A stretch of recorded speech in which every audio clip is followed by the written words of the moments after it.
The date is the 13th of April, 1940.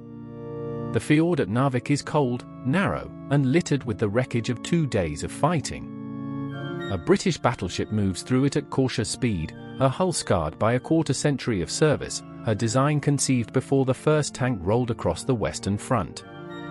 She is 27 years old. Naval planners in London had debated whether she was still fit for anything more demanding than convoy escort. Her critics called her obsolete, and on the available evidence, they had a point.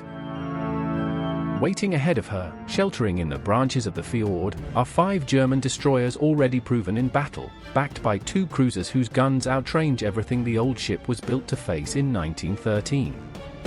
The arithmetic, by any reasonable calculation, does not favor her.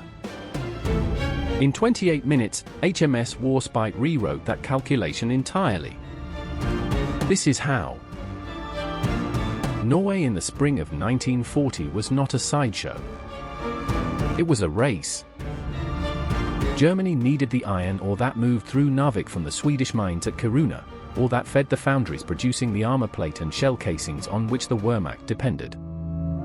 Britain needed to cut that supply line, or at minimum deny Germany secure control of the Norwegian coast before German airfields there could threaten the North Sea and the Atlantic approaches. Whoever controlled the fjords controlled the ore. Whoever controlled the ore shaped the duration of the war.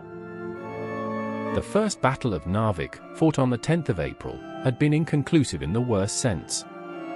The Royal Navy had sunk 2 German destroyers and damaged 3 more, but at cost.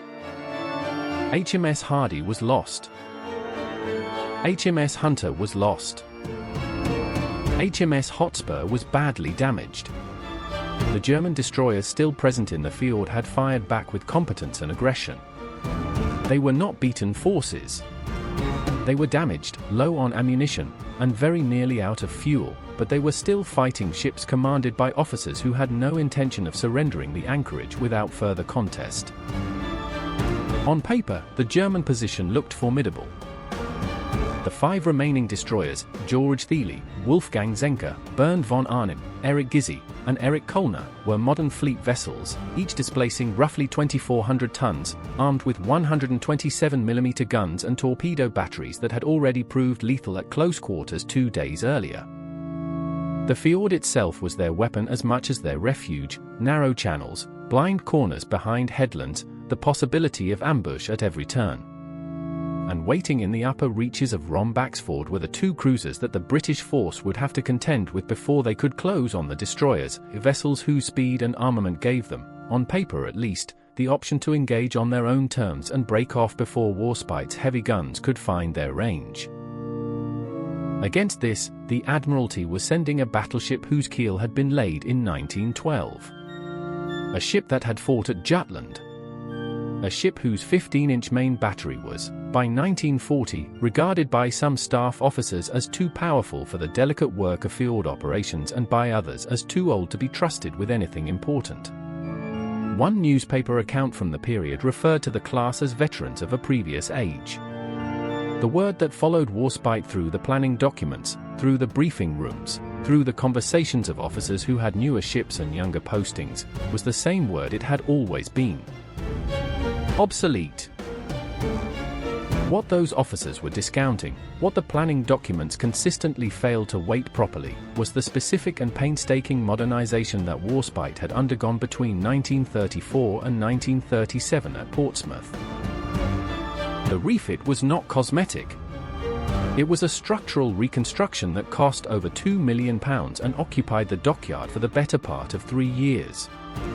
The ship that emerged in 1937 shared her name and her 15-inch guns with the vessel that had entered the yard, but very little else was unchanged. Her machinery was entirely replaced. New oil-fired boilers and new turbines gave her a maximum speed of 24 knots, a figure that compared respectably with much newer ships and significantly exceeded what German planners, working from pre-refit data, might have assumed she could manage in confined waters. Her anti-aircraft armament was rebuilt from near nothing into a credible deterrent. 20 40mm pom-pom rounds, arranged in multiple mountings, gave her a close-range air defense capability that her original design had never contemplated, relevant in a campaign where Luftwaffe aircraft were already operating over the fjords. Her fire control systems were replaced entirely. The new director control tower fitted during the refit incorporated range-finding technology and ballistic computation equipment that placed her gunnery on a par with ships commissioned a decade after her. Her 15-inch guns, 8 of them, in twin turrets fore and aft, fired shells each weighing 879 kilograms. The maximum range of those guns exceeded 29,000 meters. In the confined geography of Ofotfjord, where engagement ranges would be measured in the low thousands of meters rather than the tens of thousands, those guns would not be operating near their limits.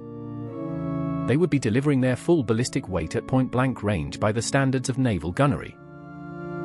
There was one further asset that no German planner in April 1940 had properly accounted for. Warspite had embarked a Swordfish floatplane from 700 Naval Air Squadron. The aircraft, piloted by Petty Officer F.C. Rice with Lieutenant Commander W. L. M. Brown as observer, had been operating ahead of the fleet since the morning of the 13th. In the complex geography of a Norwegian fjord, where a destroyer could conceal itself behind a headland until the moment of firing, aerial spotting was not a luxury. It was the difference between a battleship moving blind through a maze and one that knew, within minutes, what lay around the next bend. Accounts like this one survive because people take the time to find them, and if the work of recovering these stories matters to you, subscribing to this channel is the most direct way to ensure more of them get made. Vice-Admiral William Whitworth, flying his flag in Warspite, understood what he had. He was not sending a tired old ship into a fight she could not win. He was sending a rebuilt, re-engined, re-armed capital ship with superior fire control and aerial reconnaissance into an engagement where her opponents, however modern their hulls, were short of ammunition, low on fuel, and operating without any air cover whatsoever.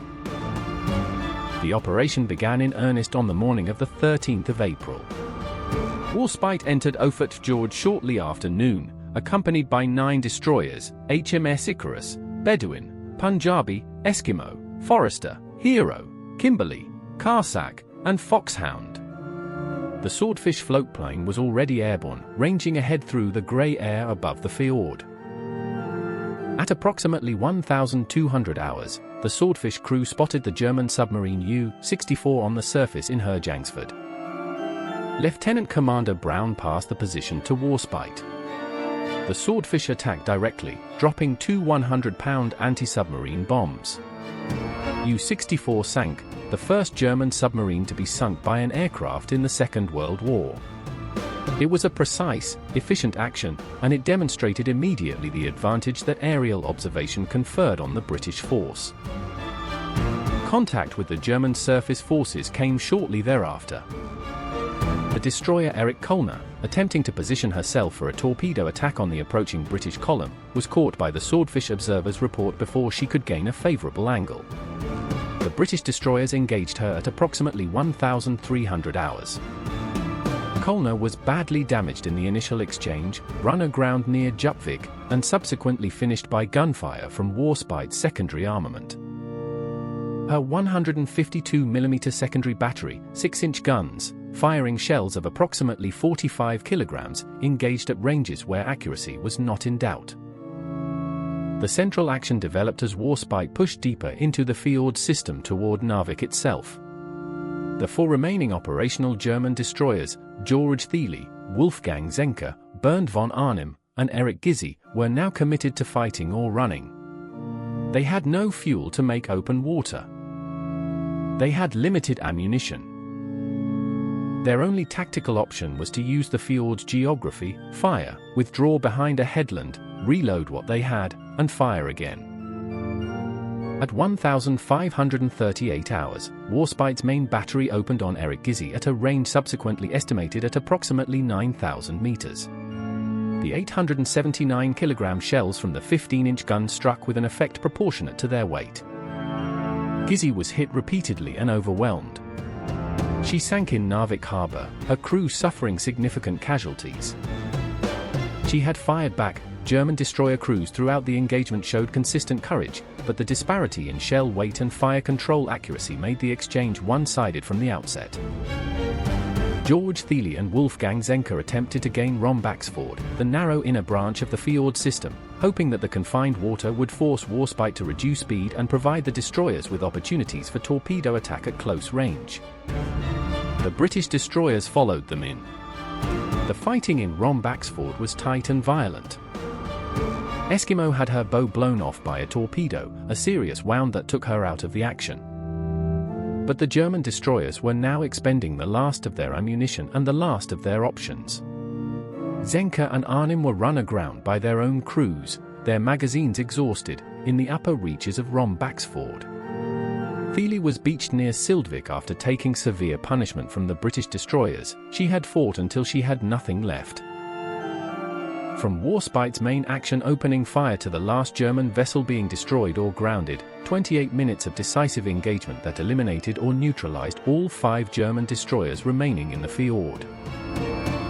The Swordfish aircraft, having already sunk U-64 that morning, continued spotting throughout the surface action, passing contact reports and fall-of-shot corrections that allowed Warspite's fire control team to engage targets they could not always see directly. The aircraft landed back aboard after the action, having contributed to what remains, in the official records, a textbook demonstration of combined arms at the tactical level, capital ship, destroyers, and airborne observation working as a single system. The tactical result was unambiguous. All 5 German destroyers that had survived the First Battle of Narvik were sunk or destroyed beyond any possibility of salvage. The submarine U-64 was gone.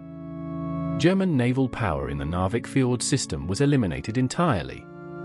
Narvik itself fell to Allied ground forces on the 28th of May, 1940, and remained in Allied hands until the strategic situation elsewhere, the German breakthrough in France and the evacuation at Dunkirk, forced a withdrawal that returned the port to German control in June.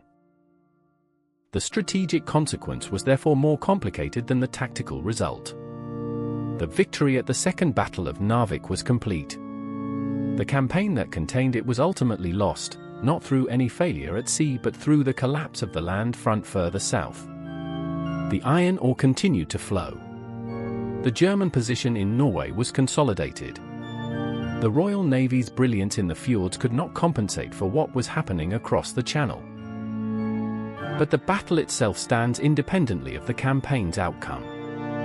Whitworth's conduct of the action, the use of the Swordfish for reconnaissance and attack, the coordination of the destroyer screen with the battleship's main armament, the decision to press into confined waters rather than stand off and wait, represented a quality of tactical execution that the German Navy, in that engagement, could not match. The Germans fought with notable courage and some skill. They simply had too little ammunition, no fuel margin for maneuver, no air support, and no equivalent to the fire control systems that Warspite had received during her Portsmouth refit. The ship herself continued fighting. She would serve at the Battle of Cape Matapan in 1941, at the battles around Crete, in the bombardment supporting the Allied landings in Sicily and at Salerno in 1943, and in the naval gunfire support for the Normandy landings in June 1944, where a German acoustic mine so damaged her that she never returned to full service. By the end of that war, she had accumulated 15 battle honors. No other Royal Navy ship carries more. She ran aground off Prussia Cove in Cornwall while under tow to the breakers in 1947, as though reluctant to go quietly. She was finally broken up in 1950.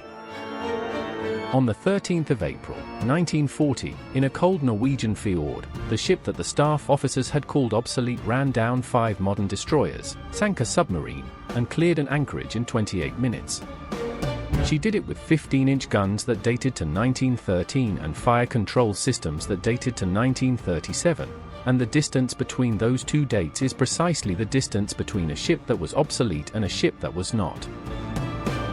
Nobody who was there that day, in the fjord or on her bridge or beneath her guns, called Warspite obsolete again. If you watched this far, thank you, it is genuinely appreciated. If you would like to see more accounts of ships that were underestimated and proved the doubters wrong, subscribing and turning on notifications ensures you will not miss the next one. A like on this video also helps the channel reach the audience these stories deserve.